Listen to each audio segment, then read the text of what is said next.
GeM தொலைக்காட்சி நேயர்களுக்கு வணக்கம். கர்த்தருடைய நாமத்திற்கு மகிமை உண்டாவதாக. காரியம் மாறுதலாய் முடிந்தது. எஸ்தரின் புத்தகம் 9வது அதிகாரம் 1வது வசனம். ராஜாவின் வார்த்தையின்படியேயும் அவனுடைய கட்டளையின்படியும் செய்யப்படுவதற்கு ஆதார் மாதம் என்கின்ற 12ஆம் மாதம் 13ஆம் தேதியிலே யூதரின் பகைஞர் அவர்களை மேற்கொள்ளலாம் என்று நம்பினார்களே. அந்நாளில்தானே யூதரானவர்கள் தங்கள் பகைஞரை மேற்கொள்ளும்படிக்கு காரியம் மாறுதலாய் முடிந்தது. காரியம் மாறுதலா முடிஞ்சுது அப்படின்னு சொல்லி இந்த இடத்துல நம்ம பார்க்கும்போது அதோடைய அர்த்தம், யூத ஜனங்க அழிஞ்சு போகும் அப்படின்னு ஒரு எதிர்பார்ப்புல இருந்தான் ஆமான். ஆனா அந்த இடத்துல காரியமே மாற்றி அமைக்கப்பட்டது ஒரு பெண்ணினுடைய ஜபத்தினால, ஒரு பெண்ணினுடைய தைரியத்தினால. பாருங்க, யூத கோத்திரமே அழிஞ்சு போகுது அப்படின்னு சொல்லி கேள்விப்பட்ட உடனே அவ 3 நாள் உபவாசிக்கிறா. அதாவது உண்ணாவிரதம் இருக்கான்னு சொல்லலாமே. அப்படி உண்ணாவிரதம் இருந்து கடவுள்கிட்ட போய் தன்னுடைய ஜனங்க அழிஞ்சு போயிடக்கூடாதுன்னு முதல்ல ப்ரே பண்றா. ப்ரே பண்ண அப்புறமா பாருங்க, தன்னுடைய கணவன் ஆகாஸ் வேர்கிட்ட போயிட்டு அவ அந்த செங்கோலை அவர் நீட்டாதான் பர்மிஷன் கொடுத்ததுன்னு அர்த்தம். ஆனா தேவன் கிட்ட ஃபர்ஸ்ட் பர்மிஷன் வாங்கிட்டா. பாருங்க, தேவன் கிட்ட பர்மிஷன் வாங்கினா மனுஷனுக்கு பயப்பட தேவையில்லைங்க. முதல்ல கடவுள்கிட்ட போயிட்டு ஜபத்தினால பர்மிஷன் வாங்குறா. வாங்கிட்ட அப்புறமா தைரியமா போய் தன்னுடைய ஜீவனை பார்க்காம தன்னுடைய உயிரே போனாலும் பரவாயில்லன்னு சொல்லி ராஜா கிட்ட போயிட்டு முன்னாடி நின்று தைரியமா பேசுறா. தன்னுடைய கணவரா இருந்தாலும் அந்த காலத்துல உடனே போய் யாருக்கிட்டையும் பேச முடியாது. அவர் ஒரு பர்மிஷன் கொடுத்தாதான் போய் பேச முடியும். அப்படி போய் இந்த மக பாருங்க தைரியமா போய் பேசுறா. என்னோட உயிரை கொன்னாலும் பரவாயில்ல, நான் இருந்தாலும் பரவாயில்ல, என் ஜனங்களுக்காக நான் வாழ்றேன்னு சொல்லி அவன் நிக்கிறா. தைரியமா நிக்கும் பொழுது அந்த இடத்துல பர்மிஷன் கிடைக்குதுங்க. கிடைச்ச அப்புறமா இந்த இடத்துல காரியமே மாறுதலா முடிஞ்சிருச்சு.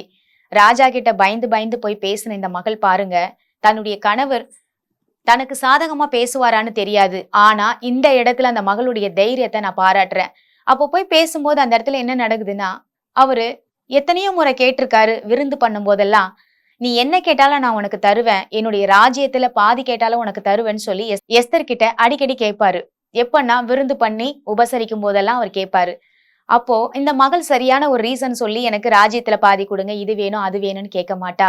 ஆனா சரியான இடத்துல ஞானமா பேசுறா, என் ஜனங்களுக்கு ரட்சிப்பு வேணும்னு சொல்லி.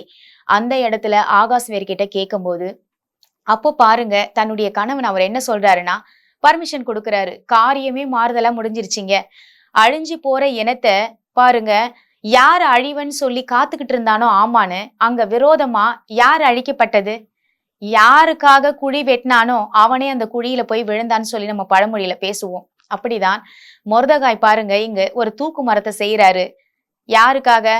ஆமான் பாருங்க தூக்கு மரம் செய்யறாரு. யாருக்காகனா மொர்தகாய்க்காக செய்யறாரு. ஆனா மொர்தகா தூக்குல போயிடுவான், அவன் செத்து போயிடுவான்னு சொல்லி நினைக்கும் போது இங்கு மொர்தகாய் இறக்கல, யூத கோத்திரமும் அழியல, காரியமே மாறுதலா முடிஞ்சது. மொர்தகாய்க்கு மரியாதையும் கனமும் தேவன் கொடுக்கிறாரு. அந்த இடத்துல ஆமானுக்கு பாருங்க, அவன் செய்த தூக்கு மரத்துல அவனுக்கே பாருங்க அந்த தூக்கு மரத்துல அவனை தூக்குல போடுறாங்க. அப்போ நம்ம வாழ்க்கையில கூட சில பேர் நமக்கு விரோதமா நடக்கலாம். சில பேரு நம்ம அழிஞ்சு போகணும்னு நமக்கு விரோதமா தூக்கு மரத்தை செய்வாங்க, குழிய வெட்டுவாங்க, எது வேணாலும் பண்ணிட்டு போட்டுமேங்க. கடவுள் உங்க கூட இருக்கிறாரு. அவர் நினைக்கும் போது பாருங்க, அவர் இருக்கிற இடத்துல உங்களை அசைக்க கூட முடியாது. அதனாலதான் சங்கீதம் 91ல பார்க்கிறோம், உன் பக்கத்தில் 1000 பேரும் உன் வலது புறத்தில் 16,000 பேர் விழுந்தாலும் அது உன்னை அணுகாது. உன் கண்களால் மாத்திரம் நீ அதை பார்த்து துன்மார்க்கு வரும் பலனை நீ காண்பாய்ன்னு சொல்லப்பட்டிருக்கு. அப்போ நீங்க கடவுள் கூட இருந்தாலும் சரி, கடவுள் உங்க கூட இருந்தாலும் சரி, கடவுள் நிச்சயமாக உங்களுக்கு துன்மார்க்கமா செய்யறவங்களுக்கு வர பலனை நீங்க காண்பீங்க. நீங்க ஜென்மம் ஜென்மமாக நீங்க பல வருஷம் பல ஆண்டுகள் நல்லா வாழ்ந்து செழிப்பீங்கன்னு வேதவசனம் நமக்கு குறிப்பிடப்பட்டிருக்கு. அதனால இன்னைக்கு நம்ம எதுக்காக ஜெபிக்க போகிறோம் அப்படின்னா பாருங்க, இந்த தலைப்பை பாருங்க, என்னன்னா காரியம் மாறுதலா முடிஞ்சுது. உங்க வாழ்க்கையில எதெல்லாம் ஆப்போசிட்டா நடந்துட்டு இருக்கோ அந்த காரியம் மாறுதலா முடிய போகுது. அதுக்காக ஜெபிக்கலாம் வாங்க.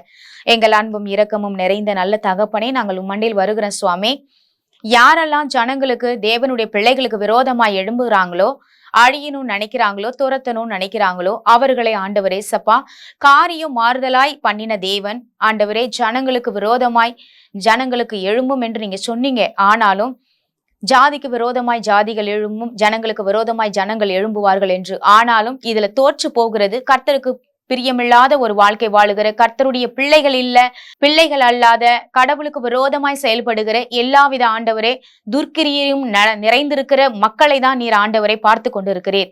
அப்படிப்பட்டவர்கள் கர்த்தருடைய பிள்ளைகளுக்கு விரோதமாய் எழும்புகிறவங்களை நீங்க அழித்து கடவுளுடைய பிள்ளைங்களை வாழ வைக்கிறது தான் உம்முடைய ஆண்டவரே நோக்கமா இருக்கிறது.